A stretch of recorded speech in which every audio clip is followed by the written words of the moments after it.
TLDR, site manager screwed with my tenants' homes, so I cost the property management company over $500,000 in damages, lost rent, and legal fees. Some background: I 35M own a 72 units apartment complex. When I bought it, it was in a good shape and I spent several million getting all apartments renovated.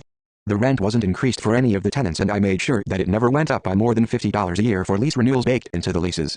Shortly after all the renovations were completed, I started the search for a property management company and ultimately settled on one that seemed well aligned with wanting to put the tenants first. As we were doing the contracts, I had my real estate friend also look at them.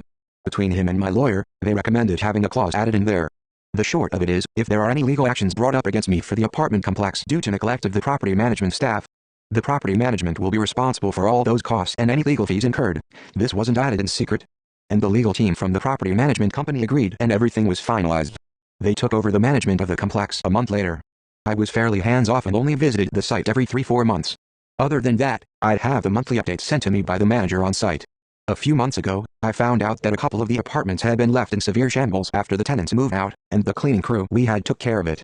I didn't find out until after the fact that it was not completely accurate because one of the apartments apparently had a bad roach infestation in the storage closet outside the apartment. After the new tenants moved into that apartment, they brought up the issue to the site manager. In the monthly reporting, the site manager claimed that maintenance staff tried to address with the traps and bug bombs. I didn't think too much of it and left it at that. Next month, the same thing, and the third month, after receiving the monthly report, I called the site manager stating there is a recurring issue and I wanted it taken care of professionally at that point. The month's rent was waived for the tenants in that apartment, and they were put up at a hotel for a week while the issue was to be addressed. Once they returned to their apartment is when the issue started. The site manager either by mistake or by negligence didn't communicate with the exterminators the extent or the location of the infestation. Instead of the storage closet, the apartment was fumigated, and after that, the roaches made their way into other apartments in the same building and the nearest building. And the problem got so much worse. The same option was given to all the tenants in that building, waiving the month's rent and putting them up in a hotel for a week while the issue is addressed. They all took that offer up, however one of the tenants decided to take legal action. While I wasn't happy about it, I understood where they were coming from, having their lives disrupted by something that should have been addressed properly to start. As we were midst negotiating with them during mediations, my lawyer reminded me of the clause with the property management company and suggested we give them what they want. That is where I started my nuclear revenge. I had the rest of the tenants from the 2 impacted buildings be suggested to anonymously that one of the tenants had filed a lawsuit for the damage and they should do the same by getting in on it. Through the mediation, I pretended to be outraged at the whole matter.